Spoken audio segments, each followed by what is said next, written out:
Engine 1 for Car 1. Car 1's on scene. Assuming command. Give me a CAN report.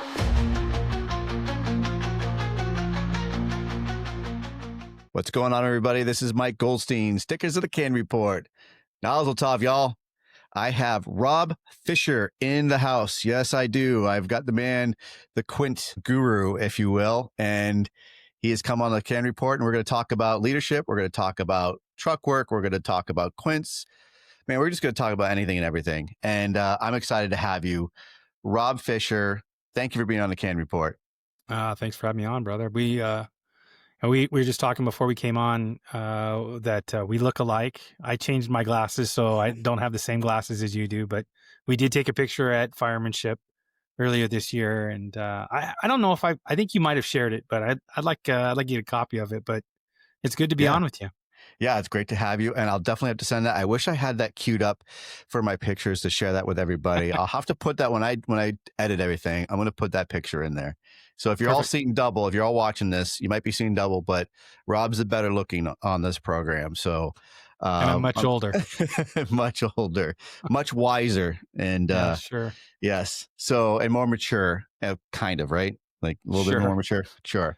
So I think you're less mature when you're older doing stupid shit. I think so. Yeah. I mean, I don't feel like I'm almost 47. I don't really feel like that. You know, like I feel like I'm still in my like 30s and I act like I'm 18. Yeah. So I don't feel like I'm 18, but I act like I'm 18. Yeah. I should say I remember how that was. That was a while ago. All right. So we're going to get into your bio. And before I do that, I just like to do a little update. You know, everybody, please, if you can, click subscribe, click like, let me know that you're watching. Let me know that you're enjoying this. I really appreciate the feedback that people have been giving me. It really does help a lot. And it keeps it going. Lets me know that you guys are getting some input and getting something out of it. If there's anybody you'd like to see or you have some ideas, drop me a line. I love ideas. I love some fresh stuff. So keep it going.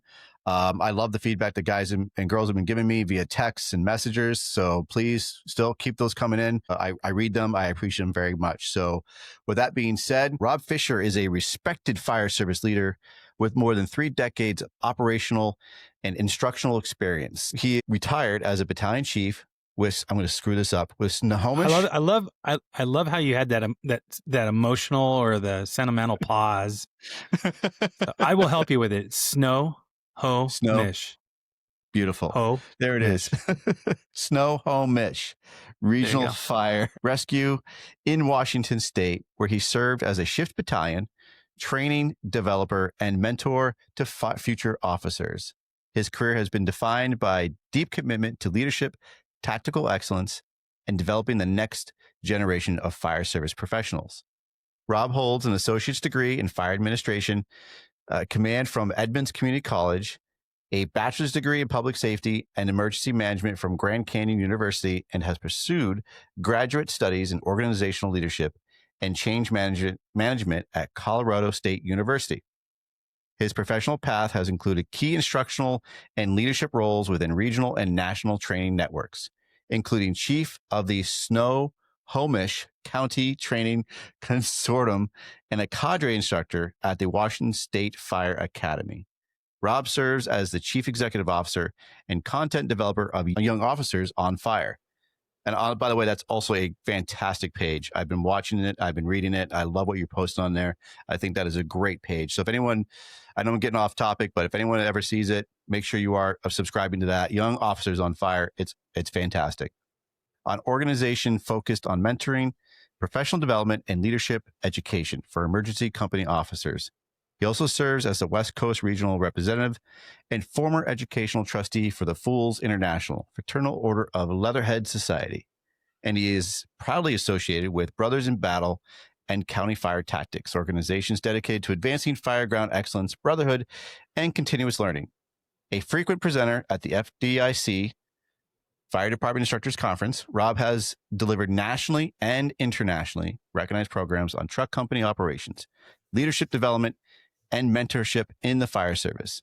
His contributions have been recognized with several accolades, including being named the Fools International Educator of the Year. Away from the job, Rob has been together with his wife, Jody, for 33 years. Together, they enjoy traveling, cooking, wine, and music, and most of all, spending time with their 2 granddaughters, Sloan and Guinevere. Beautiful. Love it. All right. Yeah, Man, we that didn't. is fantastic. Yeah, thank you. Well, first of all, Young Officers on Fire, just because you gave us the props there, I appreciate it. My partner Ryan Selleck, he was the one. I'm kind of. We're going to get right into it, and I'll just start talking. Yeah, let's do it. He was one of my former recruits when I was teaching up the State Fire Academy. So before the Snohomish County Training Consortium, there was majority of the departments outside of like the city of Seattle and Tacoma and Spokane, which are the big departments in the state of Washington. Everybody sent all their recruits up to the State Fire Academy.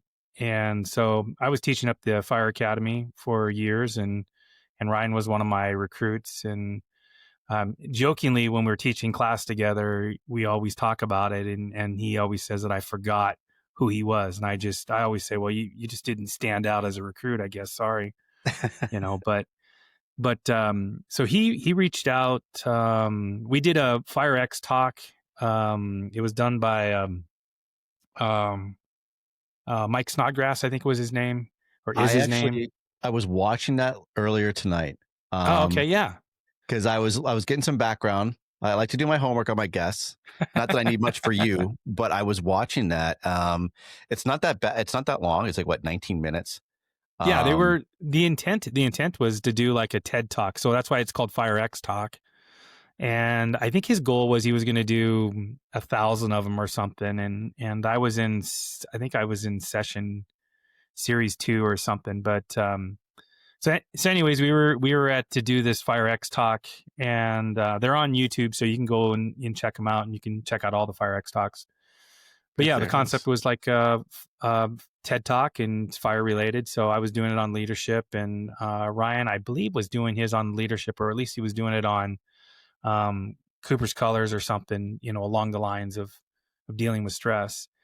And so that's when we made connection again, and we started talking. And then he reached out. I was a battalion chief in the East Battalion of my department. He reached out and wanted to come do a ride along because he was starting to do step up ride alongs.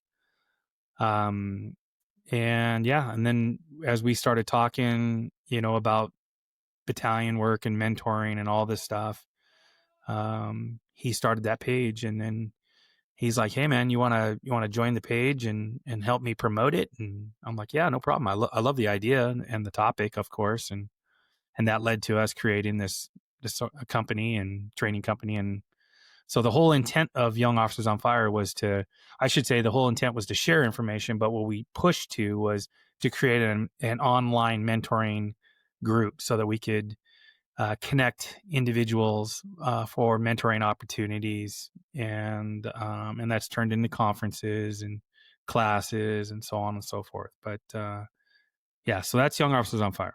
I love it. I like I said, it comes up in my feed. I'm on there as a group member, and what you guys are posting and what other members are posting is actually some really great information. And was it you that just posted? You were at a conference recently, and you got to see saw a speaker. Was it General Matsis? No, that wasn't me that posted. It was Ryan. Ryan was it? Okay. General, Mad Dog. James Mattis he lives in Eastern Washington, and we had tried multiple times to try to get him down to our conference, and because our conference is in Eastern Washington as well, and just hadn't been able to pull it off, talking with his assistant publicist, and just our calendars wouldn't align. And so one of the 3 departments that are in that area in the Tri-Cities had him coming down to talk to the firefighters. And so when we were at the Pacific Northwest Conference just a week and a half ago, 2 weeks ago, whatever, one of the guys from Richland said, yeah, Mattis is coming down. And we're like, shit, are you kidding me? And as tempting as it was, yesterday was my anniversary, and so I stayed home, but Ryan did go and got to see Mattis talk for a few hours, I haven't even talked to Ryan since, but that would be a highlight for me too, to hear him talk. Yeah, the way he posted, you can see the excitement in his post. He was just blown away of being able to listen to him speak, and it's just great to also just share that with everybody. I mean, Facebook, we're sharing everything and posting everything, but something that's special is really, really awesome to see and to experience. And he had a lot of great messages to post in there, so it's really cool to see that. First, I'm going to start off with the Fools, because that's very prominent for both of us, and it seems to be very strong in your heritage, if you will. How did you start with the Fools? What made you to want to be a Fools member? And then actually you became, one of the top tiers for helping with the treasury of the International. Yeah. So it's kind of funny. I would say there's been a couple of, in my career, there's been a couple points that have just been like the turning point, or just a significant mark in the career, and the Fools was one of them. So so this might be a surprise to some young listeners, but FDIC wasn't always in Indy. I mean, it was in Cincinnati before, but there was also an FDIC East and an FDIC West, which they haven't done for a while. And I wish I could remember the exact years of East and West, but I went to East, which was in Atlantic City, and then West was in LA. And we were doing a class, I think it was in 2001. It was before 9/11. And we were doing a class we were on a roof doing roof operations with a Sac City captain. Kevin Trost was his name. And we were on this roof. And here's another cool thing. Bobby Pressler was on the roof with us. That's awesome. And in fact, it was an old, 1950s, real kind of relaxed roof with pea gravel covering on it, which is very typical for California, old California, kind of motel hotel. And we were going to be doing roof operations with circ saws, and there's Bob Pressler over there just cutting by himself in moccasins, no eye protection, nothing, just spitting gravel everywhere. But Kevin Trost had said, "How many of you have Fools?" And my buddy, my driver, who was my driver for 18 years, Chad, he and I were in the class together, and we were like, what the hell is he talking about? He said, I tell you what, meet us in the pub and we'll talk about the Fools afterwards. And so great class, go to the pub, and we find out there's this group of firefighters that are into the job. They're into the traditions of the fire service. They're into brother and sisterhood. And from the West Coast, and prior to 9/11, the brother and sisterhood was more associated with like union. You were a union brother or sister. And we didn't have what the East Coast has. And so this was all new. But for us, it was like, this is our people. How do we get involved in one of these groups? And so basically, there was already a couple firefighters from our area that had started the Puget Sound Fools chapter, and started kind of hanging out with them by the time 9/11 occurred, and in 2002, I think January, February was when my card was issued to me. So all of that happens, 9/11, the Fools, everything, and it was just like a big punch in the face of like what brother and sisterhood really was about.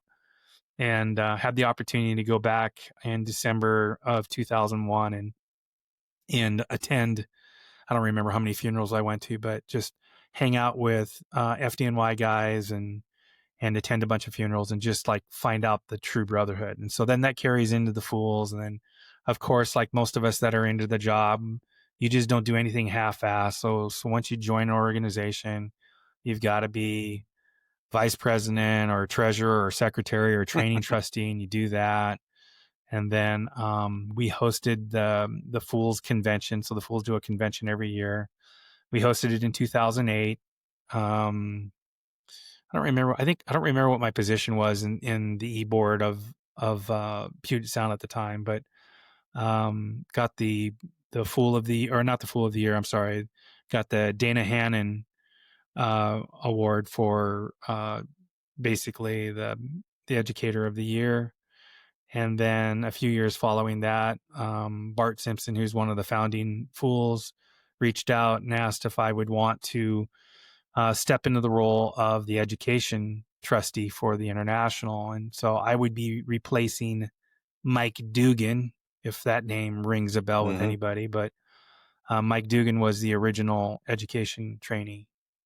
So Mike was going to work on other things, and so they were looking for somebody. And so I got to jump into that and did that for a few years. And then we had been trying to improve our communication across the Fools. There's roughly 185 chapters, and I think they're on active members were somewhere probably between 8,000 or 9,000 members. And we've had well over, I think, closer to 25,000 members through the history of the Fools. But so to improve the communication, we had been pushing, myself and the president, Ben Flegel, been pushing, like, we need to create these regional reps so the regional reps can break down the chapters into certain regions and be able to communicate better. And so I said, I'd love to take West Region. And so I've got a good part of Canada, Idaho, Washington, Oregon, down through California, Australia, Hawaii. I got all the really cool ones. Yeah, you do. And that's what I'm doing now. And now my time is going to be finishing with the Fools, and it's going to be time to, and I've been doing this for a long time, and now we need some youth to step up, and we need to see a changing of the guard. And I've been saying it for a few years, and so now I'm really gonna put pressure to it, and just like, I'm walking away. I'm gonna be leaving. So we need some new leadership. A succession plan, right? Yeah. And I think generally speaking, everybody on the board's done a really good job, and nobody really wants to disrupt what's kind of going on. It's comfort, and so we need to progress as an organization. So we need to get some youth to come up. So I'll be hopefully stepping down within the next year and having a successor taken over. And then I'll just, I'll be a member of the Fools International for life. And so that's my Fool story. Wow, that's impressive.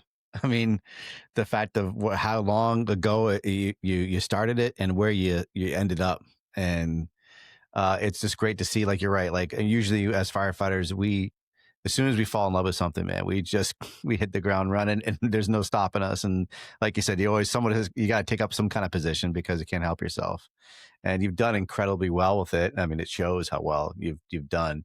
And if anyone's listening who's not a Fools member, please, follow up with this. If you have any questions, reach out to Rob, reach out to myself, or anybody else that might be in a Fools chapter, or go online to the Fools International. They got a map up there and plenty of contact information, and it can lead you to where you can find your membership, or if you need to develop your own. There's a whole outline of how to develop your own chapter. So if you don't have one and you want to do one, you can start doing that. Again, there's plenty of people you can reach out to, and they can help you along with that. So, man, I appreciate that, Rob. That is a great history on the Fools chapter and how you began in the Fools membership, and the people that you met through that is also incredible. Very impressive.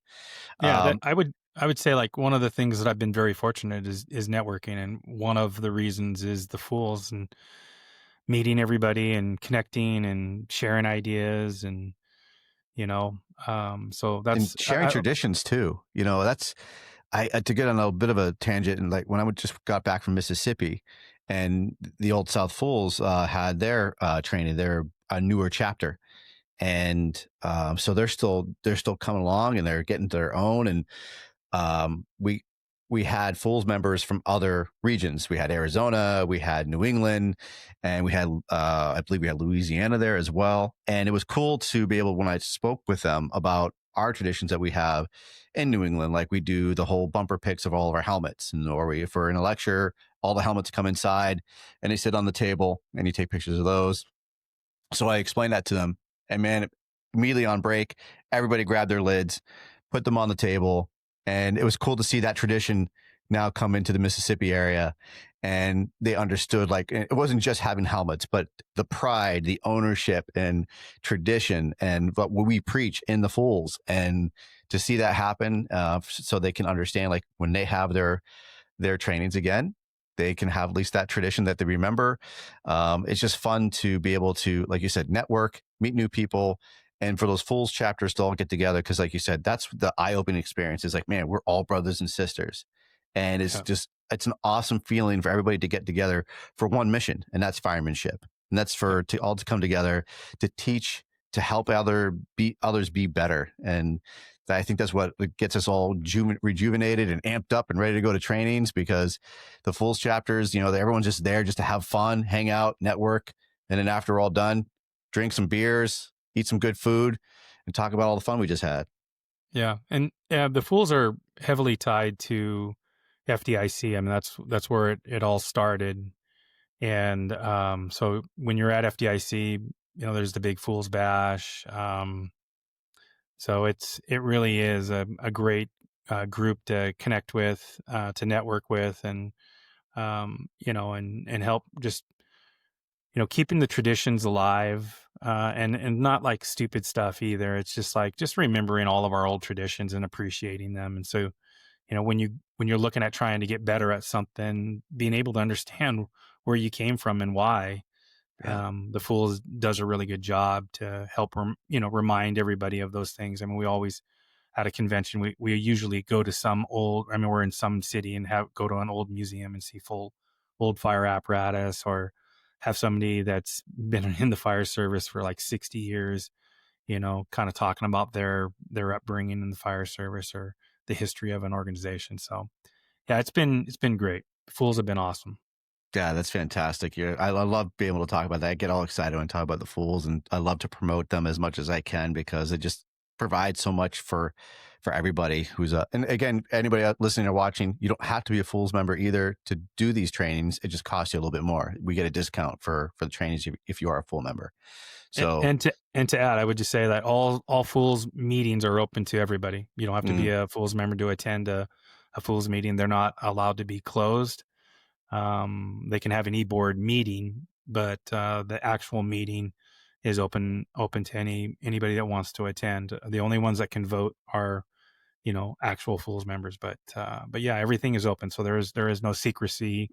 There's no funny hats. There's no funny hats and shapes or anything like that, but there's plenty of stuff to kind of like, oh, what does that mean? All of the sayings, but yeah, the Fools have been great. That's fantastic. And then to jump on that, you just mentioned FDIC. We were talking earlier how much you were involved in FDIC or are, and you do a lot with it. Now, how did you get into that? Like, did you submit a class and then you got accepted, or did you just like, were you helping? How did you get heavily involved with that whole conference? Well, for me, it started just being interested in the job and trying to seek, any of the best training that you could find. And so, I'm going to kind of date myself here a little bit. I know there's older guys, maybe gals out there too, but older guys out there that have been around longer than I have. But I think my first I got Fools. My first FDIC, 96, I think, maybe 97. I can't remember, but it was a while ago. And I went with a buddy. And so it's quite the travel from Seattle, Washington area to go out to Indianapolis. But and then we did FDIC East, which was in Atlantic City. But yeah, I went as a student and was just blown away. And you kind of got to, like, your younger listeners are they're so fortunate. Firefighters these are so fortunate because there's conferences everywhere. I mean, it's almost getting to the point, and I dare say that we're almost oversaturated with conferences. Just because in my younger days, is like there wasn't these conferences. There might be a small regional conference here or there, but you had FDIC, you had Fire Rescue conference, and you had Firehouse had a conference, and those were the big ones. And you got to see all the big names there. And then if you were from the West Coast, there would be a conference here and there in California. I mean, LA's down there, LA City's down there, and there were some departments that put on some regional stuff. But really, I mean, there was nothing like that. So to go to FDIC was a big deal. To be there and be a younger officer, it was like, wow, man, meeting people like Bobby Pressler and Mike Dugan and, all of these guys that were the top dogs, Skip Coleman, who's passed away. It's like, this was incredible. And so that's what got me hooked on FDIC. And then I don't remember when I first got accepted, but I've presented at FDIC now 7 or 8 years. I don't remember exactly. And being a part of the Fools E-Board, we go every year to be part of that, all the festivities at FDIC. So I've been going to FDIC. I don't know that I've missed one since about 97. So it's been quite the run. But yeah, I presented, I submitted, I submitted twice, I think, and got denied, and then finally got accepted. And the class that I've taught at FDIC has been a Quint class that's had various names, but basically it's on Quint operations, the challenges of Quints, and how to try to make them as effective for your organization as possible. And then this year, just I'm not whining or crying, but this year I got denied, and I got the letter that most get. That is, thank you, but we've decided not to select your class. And so I'm not sitting on the fence. I really want to go to FDIC. We're gonna see, but yeah, I'm in the group now that didn't get their class accepted. And let's elaborate on that real quick. So it's great that you said that, because it's rejection's hard. It's very difficult. It's very humbling. And with your career being the way it is, even you get that rejection letter. And people always think like, well, these guys of course are always going to get in because they've been doing it year after year after year, or they're your household name now. So rejection, I wouldn't say how do you handle it, because I know you've had rejection in your life. You've definitely worked your way up. But I guess for advice for anybody who's trying to do these things, and they're getting the rejection letter maybe 2 times, 4 times, maybe even 5 times. What kind of word of advice would you have for anybody who's trying to do these things, and they're doing it because they want to help, they have a good message to bring, but they're getting rejection? What's some coaching on that? Well, all of it is easy to say and hard to do. I'll tell you that. The first thing I would say is that you just don't give up. If you truly believe in what you're presenting, or your cause, or the purpose, then you're not going to give up. You shouldn't give up. And with FDIC, there's Mike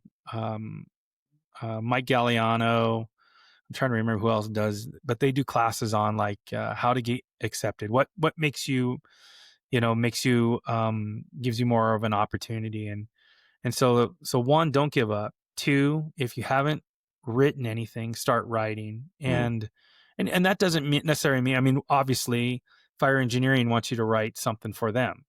But just start writing, because just the act of sitting down and putting your thoughts on the paper and sharing your ideas, that used to be something that we did. Now we have social media, and so it's easy to just like cut and paste or click something else and share, and then say, this is, I believe in this. And then you let some post speak your thoughts, and not put forth the effort that it takes to actually craft, your own piece. But start writing, and then networking. Networking is key. So you don't have to kiss anybody's ass. It's not like you need to find all of the, head dogs at FDIC or anybody that's on the, the review panel.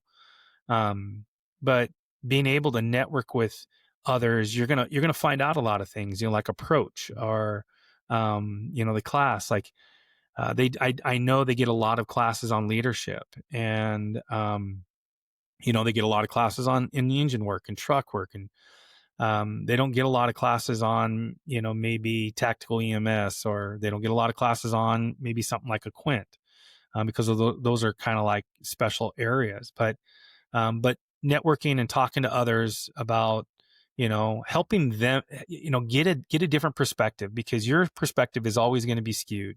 You're going to be probably hurt in some fashion, and you're going to be, and I've seen the posts on Facebook and like, I'm done with FDIC, I'm done with fire engineering. And those are just emotional reactions, which I'd be lying to say that if I hadn't had emotional reactions to rejections myself, which maybe we'll get into some of my challenges with leadership. But yeah, networking and being able to have others kind of give you a different perspective on things, sharing it.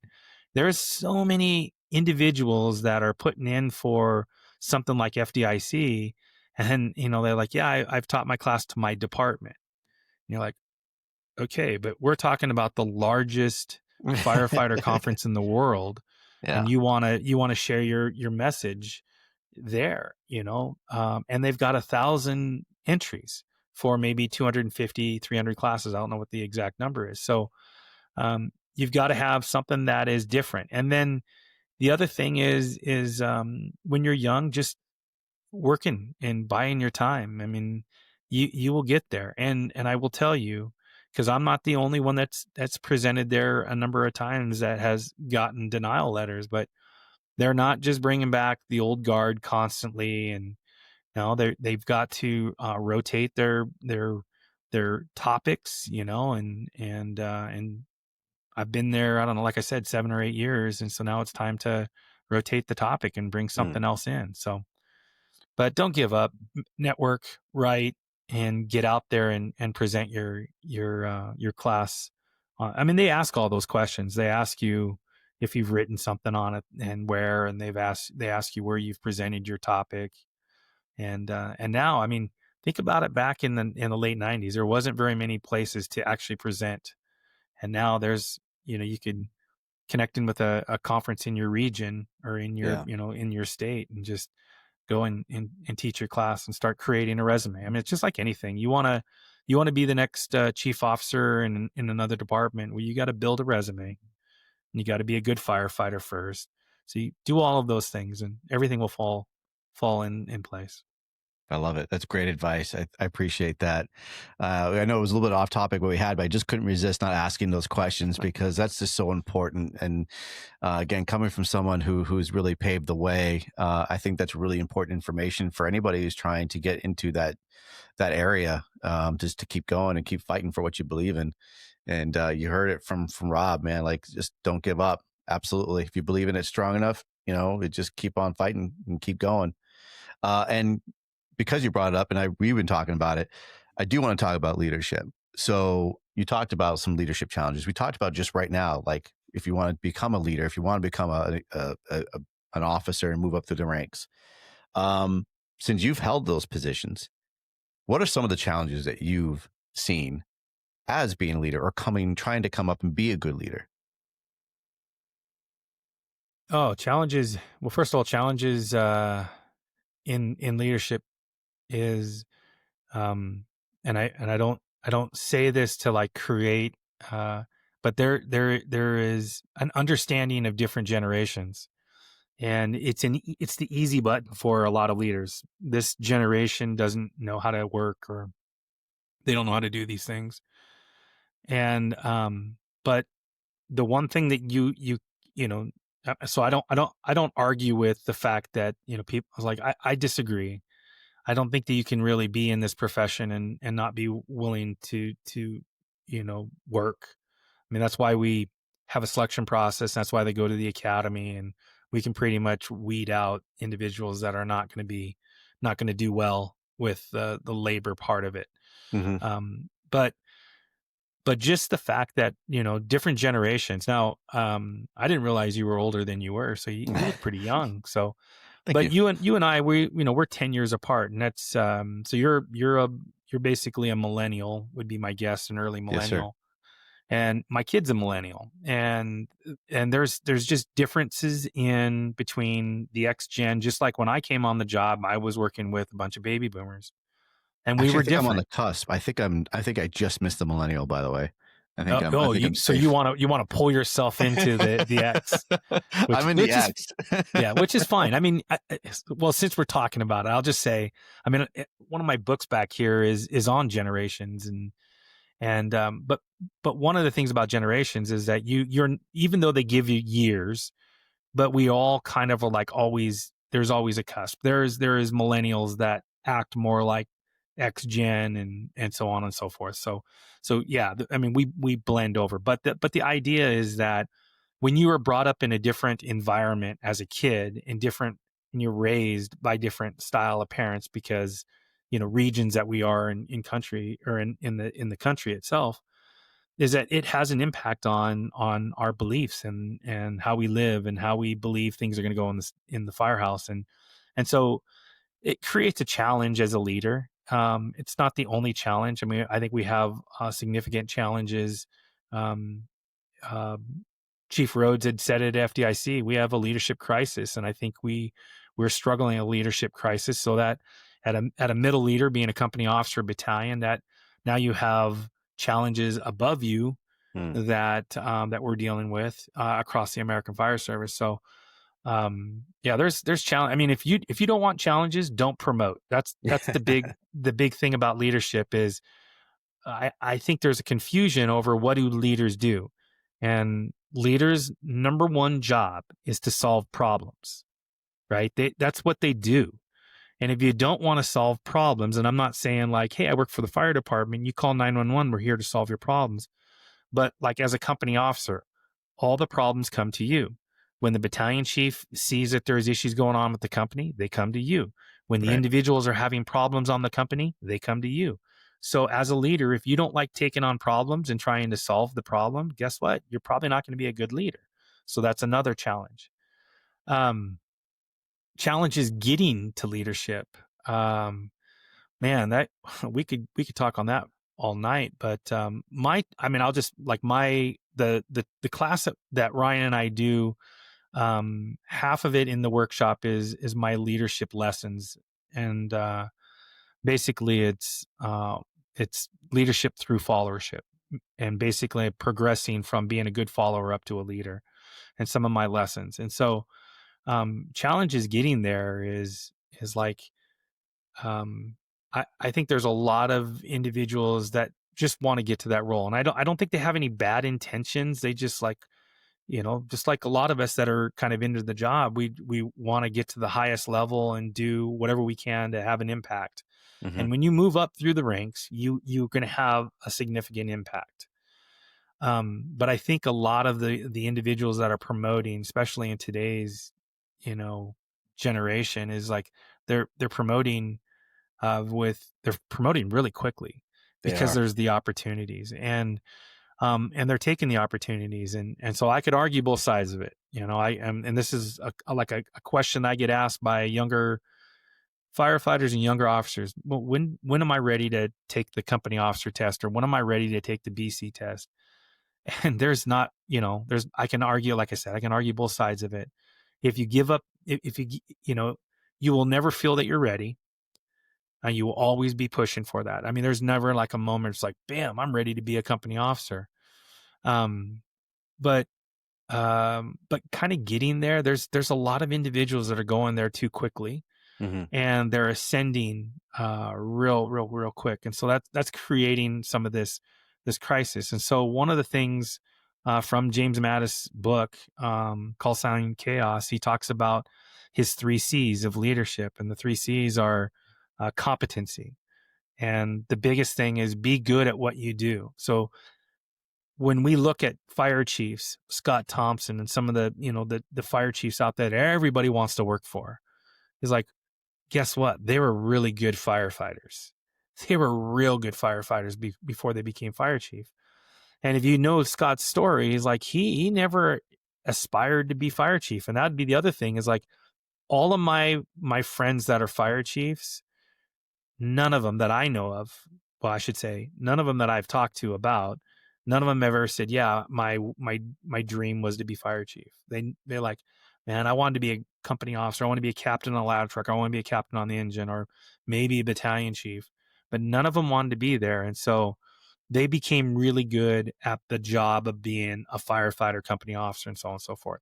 So when we move through the ranks quickly, we don't get to kind of marinate a little bit, or like a good wine, good wines they have to have some aging.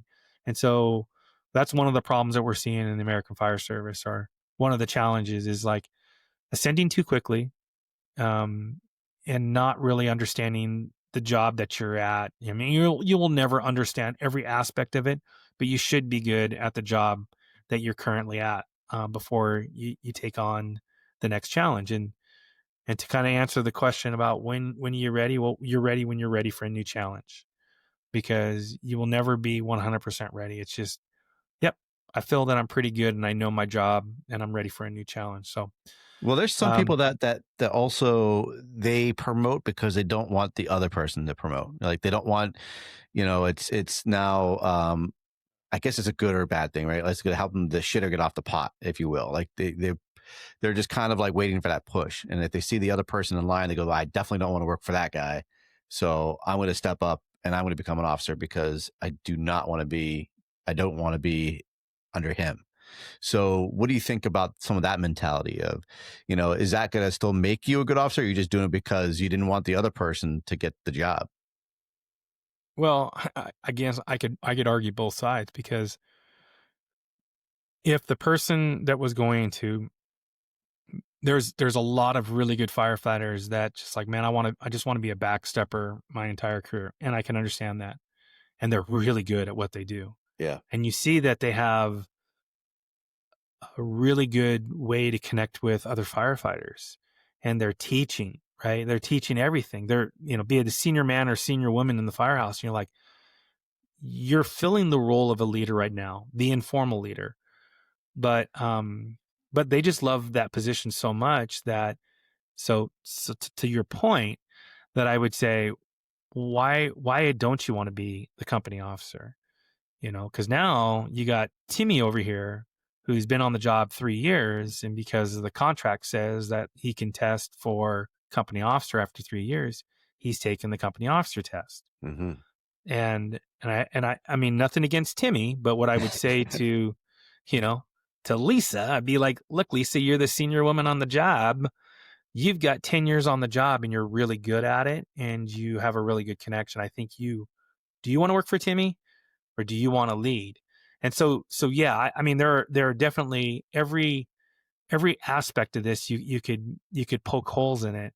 But I would say that, yeah,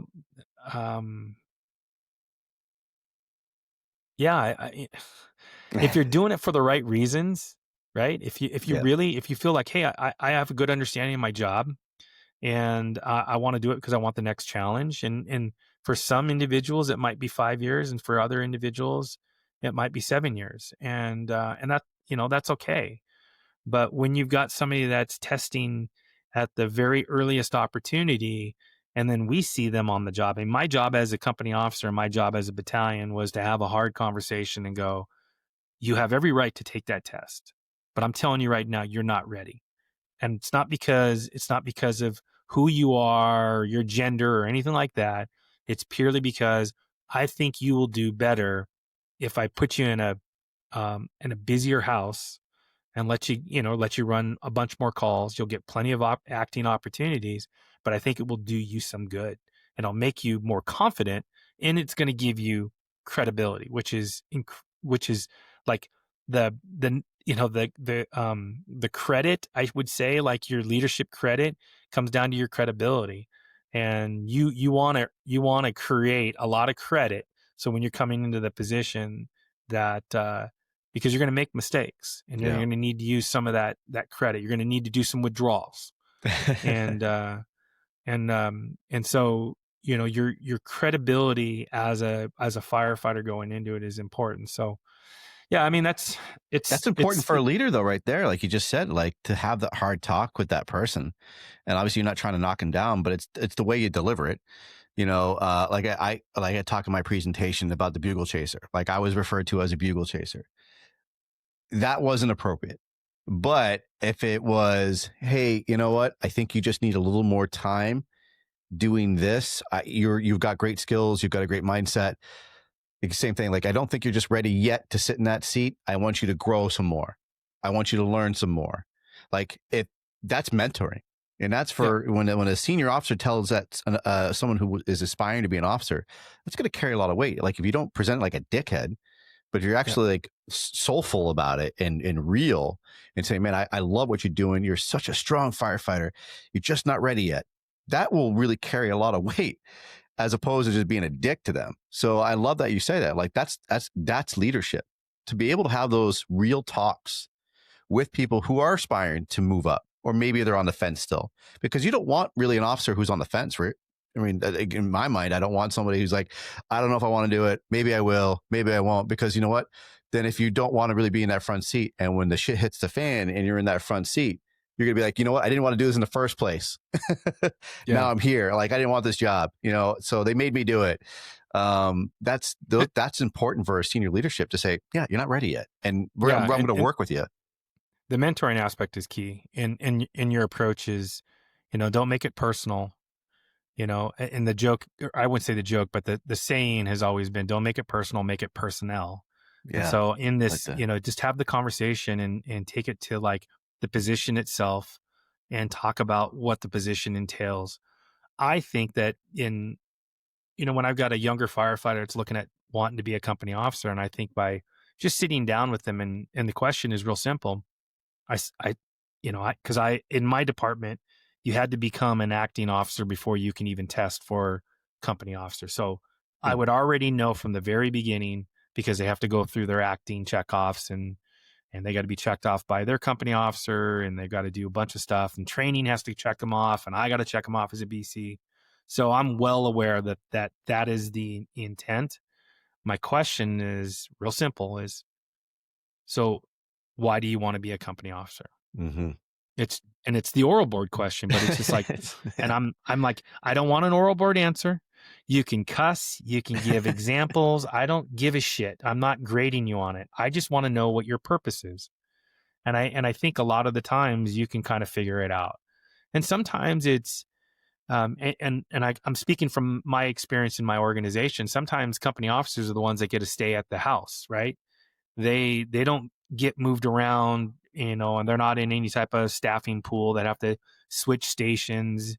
They get to stay at their station with a driver, and the firefighters are moving around, or all these different positions. So there's a lot of reasons, and there's a pay increase, and there's opportunities, and so I get it. But I think by just asking that question and really getting down and talking about it, then that's when I get to say the mentoring aspect of it is,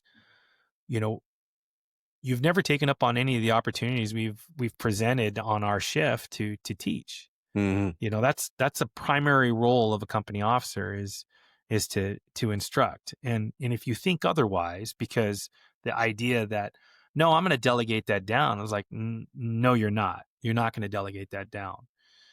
So, and that's an understanding of the role and so forth. So I think I can figure that out, with the individual, but you're right. I mean, it comes down to mentoring, and that's, depends on where you are in the country, I think.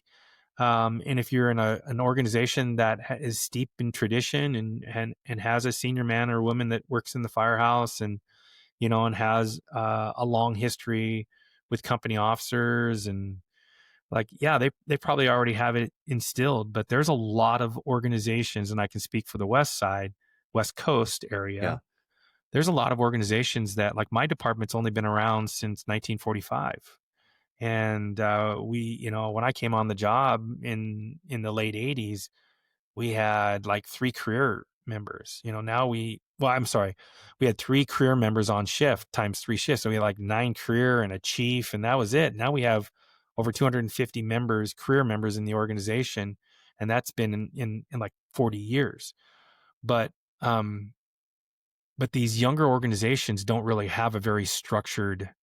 What they do is we're going to create a formal mentoring program, which is good, but a formal mentoring program is like a task sheet. There is no designated person. There's just like, you're going to go through these things, and somebody at this level is going to sign you off. I mean, that's just like getting getting checked off on becoming an acting officer or something. Yeah.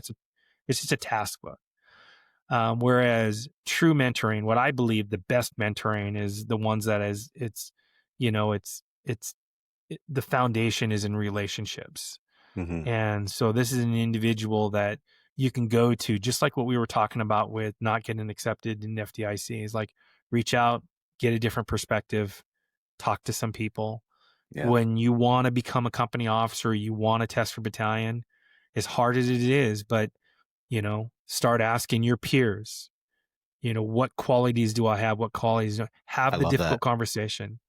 Yeah. If Yeah. you're not, I mean, that's what officers do, is have difficult Yeah. conversations. So you better start learning to do the difficult conversation before you get there. And the difficult conversations are all going to be centered around you. So it's a topic that you're going to pretty well know. And you're going to ask your peers, you're going to ask the company officers on your shift, Yeah. what do they think? And you're going to ask the battalion that's on your shift, and you're going to take their input. Sometimes you have a dickhead for a battalion. Sometimes you have, poor company officers, and you can figure those things out. Yeah. But when you start talking to a lot of people, that it's just like the truth lies somewhere in between. Yeah. And so when you get all aspects of it, somewhere in between there is where you lie and how people see you. And again, it's not that you got to kiss somebody's ass and make friends with everybody, but hopefully they're going to give you, constructive criticism and tell you where where you are strong and where you're weak and things that you need to work on. It's actually, they're going to do it a little bit easier because you don't hold rank. So yeah, they're going to be a little bit more brutally honest because there's nothing for them to lose and they don't have to get in trouble for anything. Maybe somebody might be vindictive and go, I remember what you told me last year and you said I was a shithead of a firefighter. Now you think I'll be a shithead of a boss. And now look, I'm a boss. But I think the value of that feedback is crucial. Peer support is fantastic, and asking the crews, that the guys that work with you and you're working those shifts side by side for so long, they're gonna be brutally honest, and I would want that feedback. That's showing that you invest in your peers, they invest in you, and to help you grow. It's such a great tool to have to lean on your coworkers and say, tell me the truth. What is it I need to work on? How can I improve myself to do this promotion? What do you want to see? I love that. And I guarantee you they're going to tell you something that's going to sting. Yeah. And that's okay. That's okay. I mean, and in our line of work, there's a lot of things that sting. And so take it in and listen, talk less, listen a lot, and jot down some notes and work on things. And you're going to ask those tough questions. You expect a brutally honest answer. That's got me into trouble a little bit where sometimes I've been too honest and it's gotten me in a little bit of trouble up above and on the lower end. But, the thing that I would say, and this is also in our leadership class, and what I talk about is some of the challenges that I had trying to advance up above battalion is like, I did not foster good relationships.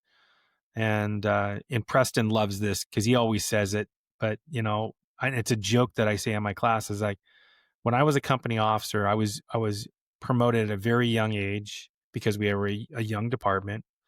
I didn't have I had zero mentorship, and not that we didn't have decent leaders in the organization. They just didn't know how to, like, well, what do I do with this kid? I was like, hey, go take a company and stay out of trouble and go on calls type of thing. So I didn't really have really good mentoring, and I got to go to a lot of classes going back to like FDIC and everything. And I came back like wanting to change the world. And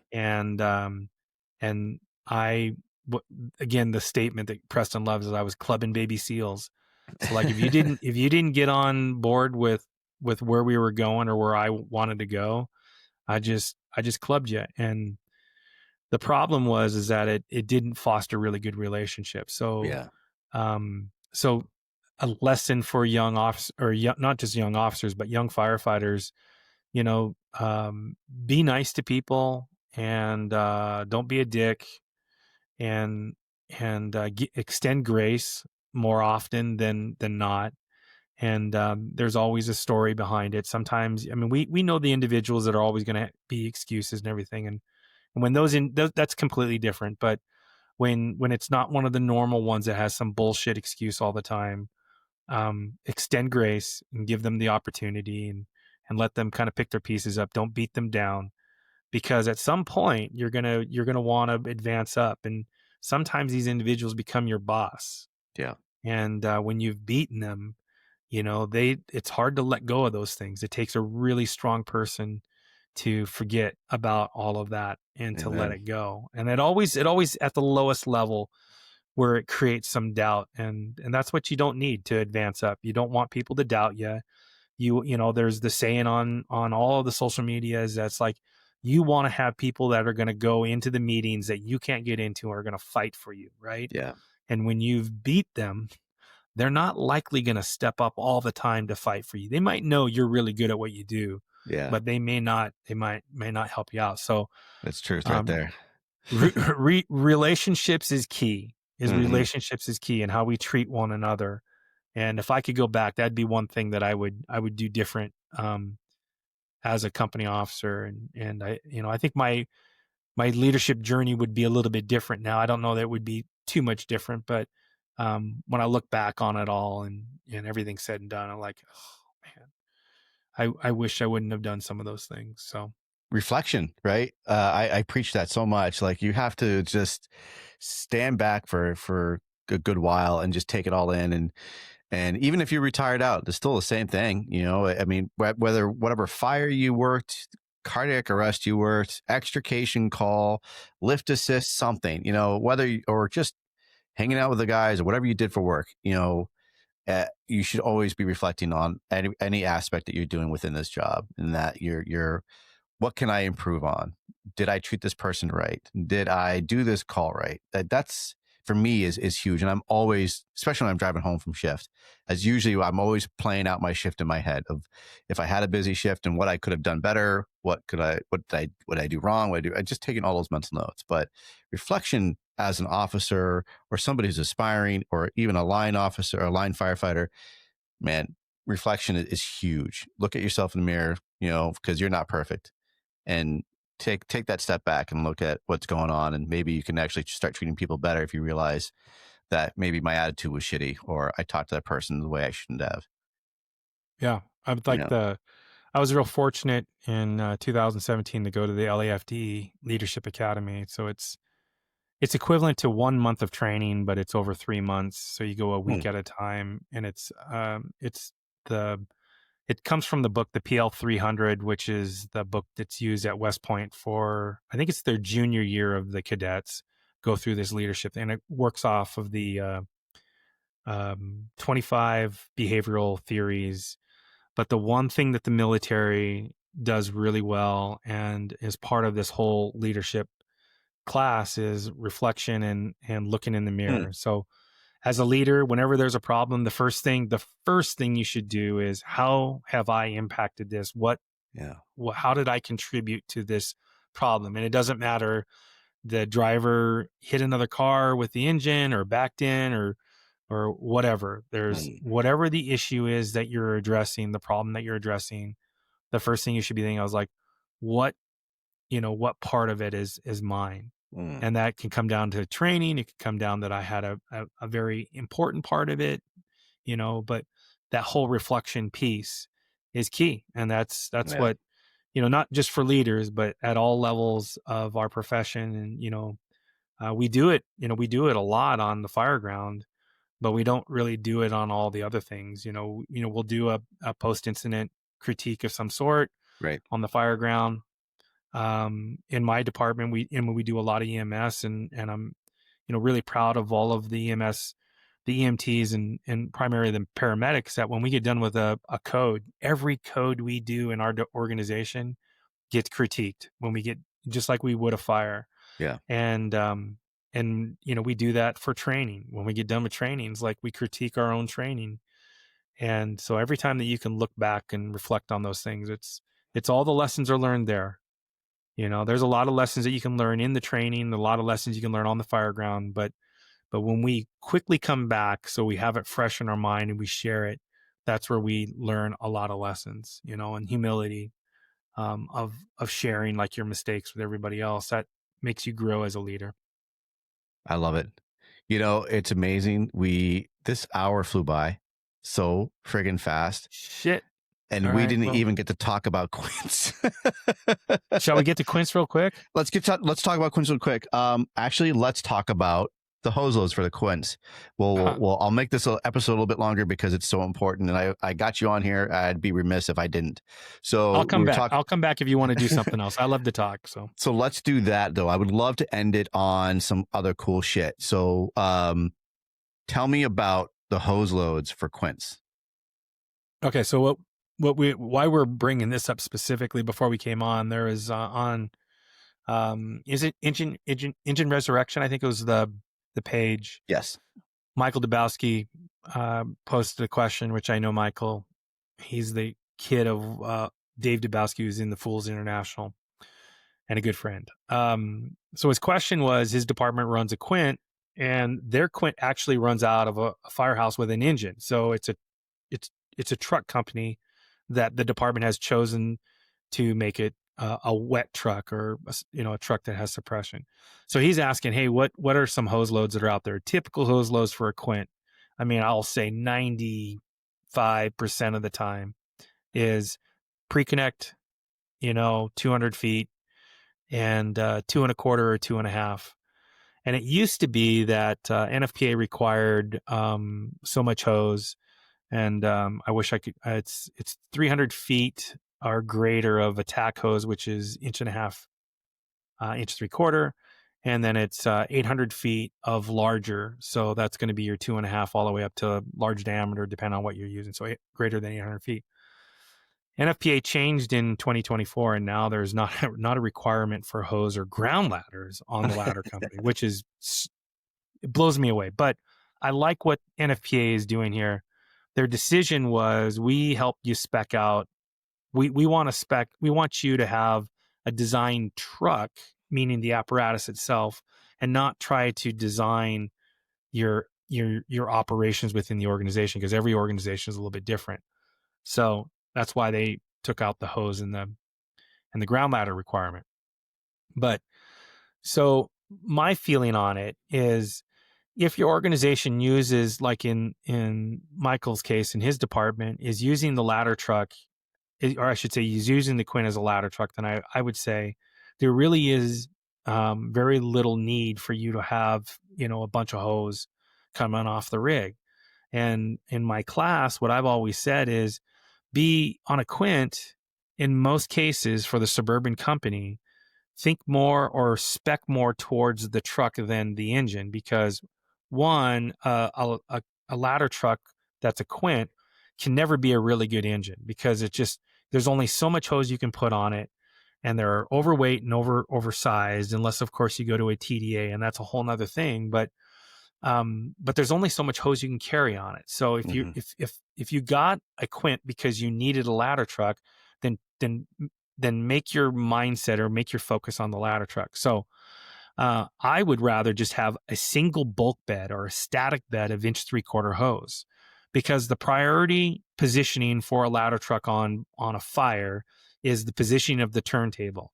And I don't care if you're on a residential fire, you're on a multifamily dwelling fire, commercial fire, turntable positioning is key, because you're going to use the aerial for access, you're going to use the aerial for egress, you're going to use the aerial for rescue. And if your organization does roof operations like vertical ventilation, you're going to probably use the aerial on big buildings for that access. Granted, I know you can use ground ladders on residential, but turntable placement is key. So on a single family dwelling, it doesn't really matter. You, for the most part, can probably place the turntable and stretch a pre-connect that's 200 feet.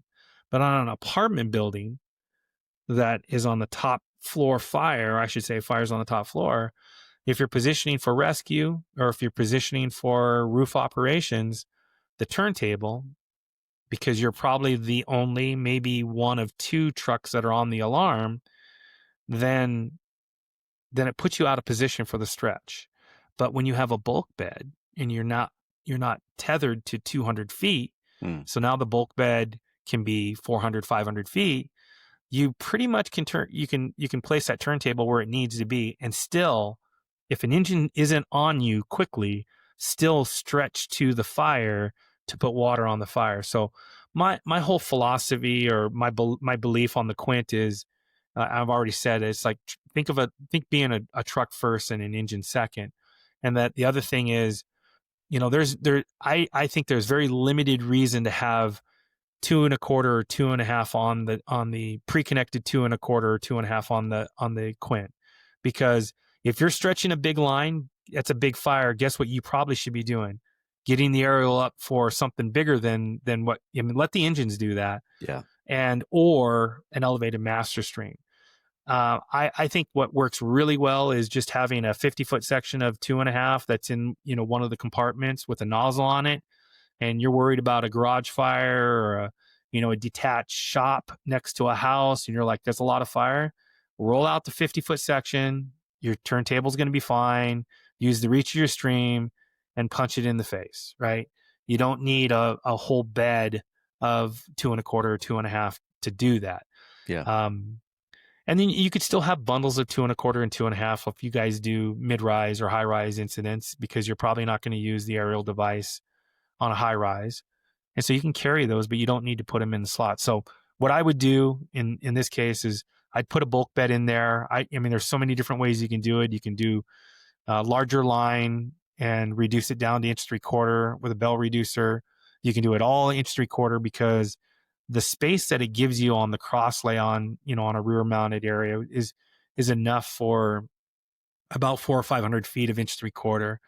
And with a low pressure nozzle using 7/8, maybe 15/16, depending on what your department's doing, you can get away with on the horizontal, depending on the hose, but for the most part on the horizontal, you can get away with 500 to 600 feet of 1.75 before the engine pressure or the pump pressure is too high at the pump panel.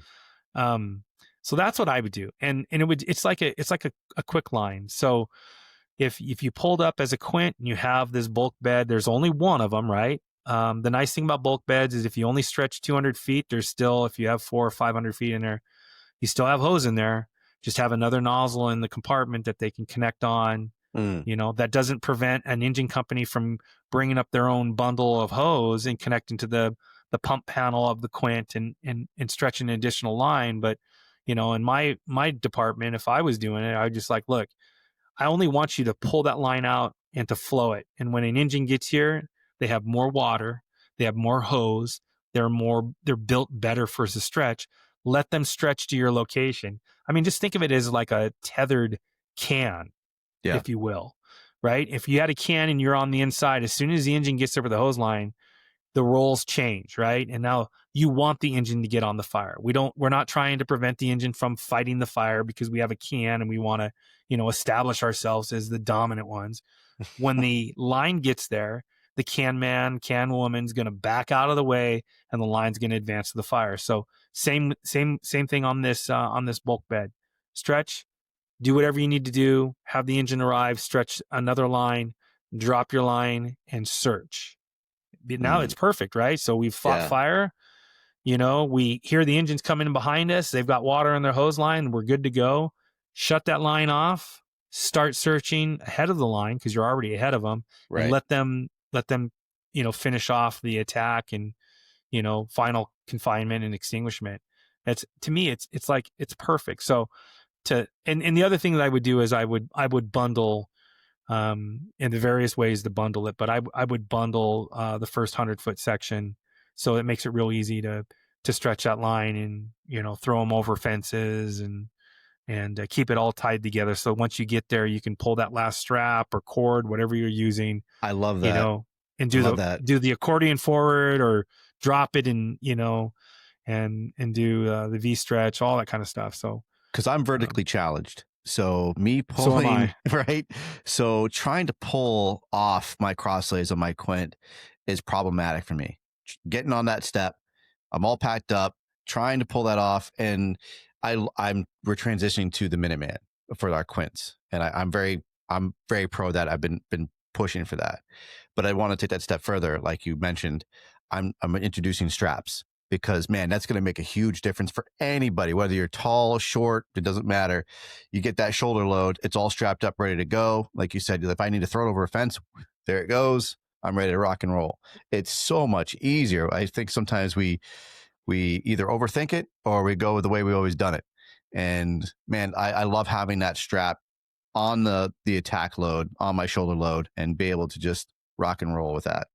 Yeah, and the nice thing about so in this rear mounted Quint, remove the divider and just make it one solid bed. You don't even have to use the chicks and swivels for the pre-connects, all that kind of stuff. Just fill the bed full of hose. If you bundle it on both sides, it makes it easier, but you bundle it and put it on the top. And the nice thing, what's cool, is you can pull it from either side. So, the nozzle might be on the driver's side, but if you put a tail end of it and it's bundled, you can pull that whole bundle to the opposite side and stretch the opposite side. I mean, that's the nice thing about a bulk bed. It gives you the flexibility being able to pull to either side. And on my Quint, we had the divider in there. And what we did is we had 250 foot of inch 3/4 line in both of those sections. And so we could stretch either side because they came off of opposite sides, but we could also pull that nozzle through. So we could pull both off of the same side. And we could also, what we called the extended stretch. So let's say we're stretching and it's greater than 250 feet. The driver would just pull the nozzle through on the other one and bring it out, take the nozzle off. As soon as we got to the end, say stop, connect it up, and now I have another 250 feet of hose. And so, there's a lot of ways to do it, but the foundation, I think, for a Quint, in my opinion, is make it a bulk bed. Don't put a whole bunch of hose on it because it's a ladder first and and an engine second, and then then focus on your mindset in your organization. It's like, are you guys a department that is a engine heavy department that just has a aerial device for your ISO rating? And if that's the case, then maybe relook at why and if you should continue that, and then kind of change the mindset. And because I think the Fireground does really well when we have individuals that are focused on. I mean, just think about it, like just from the sense of just at standard Fireground, I've got an engine and I've got EMS and I've got a rescue company that's there. We won't even say truck. And I have a battalion chief. I have 4 different roles that when they work in concert with one another, it's awesome. They just it goes really quick. So EMS can receive the victim because they're ready to go and they're into their job and they've got all of their equipment ready. And so when we find a victim and they're waiting for them there, it just is incredible. Just the same as when the rescue is in searching or doing a VES operation and the engine is attacking the fire, it just makes for a very quick operation. And so, that's fantastic. That's the quickness of an 8-hour classic Quint. I love it. No, you're absolutely right. Like you have instead of having to keep changing mindsets, like you said, everyone's got their roles and they're dialed into what they need to do. I'm going to do suppression. I'm going to do search. I'm going to do EMS. I'm going to do roof ops. Like, it's fantastic. Everybody, it's like, I think Mickey Farrell says it, like, it's like jazz and it's all just working together. It's in unison and it's beautiful music. And once everyone starts working together, I love it, man. I'm glad we got to talk on that real quick because I'd be kicking myself if we didn't touch on it. So hopefully the Engine Company Resurrection page, people are listening to this and see it and hopefully get their answers. Are you available also for teaching? If anybody wants to take these classes, wants to get more information from you, can they contact you? And are you available to come out and teach Absolutely. quick classes? Awesome. Yeah, absolutely. robfisher72@gmail.com. All the socials is robfisher72. So Young Officers on Fire. I'm teaching in North Carolina this next weekend, the 1st and 2nd, in Beaufort, North Carolina, doing a Quint class there. I'll be in California doing a Quint class. I'll be with Brothers in Battle in mid-November for DIY engine. I'll be in Pensacola, Florida right after that for Water on the Fire. Be in California teaching a Quint class. So yeah. So much for retirement. Yeah.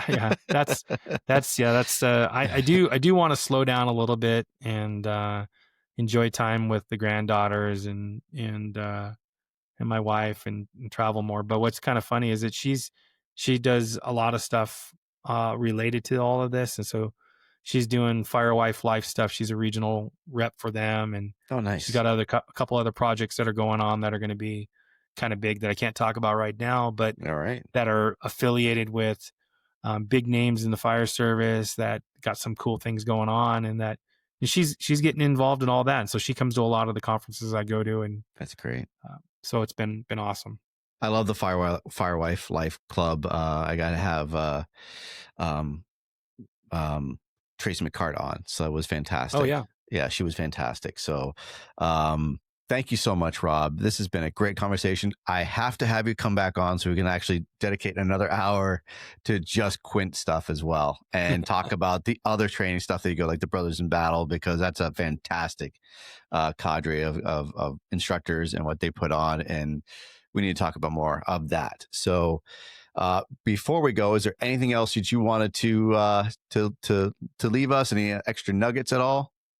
Extra nuggets. Yeah. Well, I get a lot of credit for 10 pounds of pressure 100% of the time. And it's not my statement. In fact, my good buddy, Andy Spire, who was with FDNY and then came into the Snohomish County area. And that's how I met Andy. And one of my first instructing gigs back in the day was with Andy. I got to meet Tom Brennan through Andy, and I got to learn forcible entry and teach forcible entry through Andy Spire. But he was always the one that would say, Rob, it takes 10 pounds of pressure 100% of the time to get something done. And so I get a lot of credit with that. But I guess the last nugget I would tell people is just 10 pounds of pressure 100% of the time. If you want to make change, just a little bit of pressure, and just be persistent, and be respectful, and treat your brother and sister with respect, and extend them a little bit of grace. And when they get out of line, correct them just as you would as a parent. Correct them and be respectful to them. Let them know that you love them.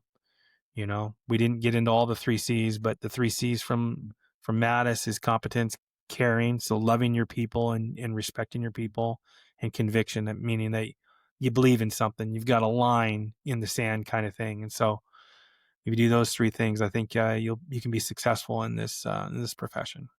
I love it, man. Fantastic way to end it. So fantastic. Thank you so much, Rob. I really appreciate you being on the program.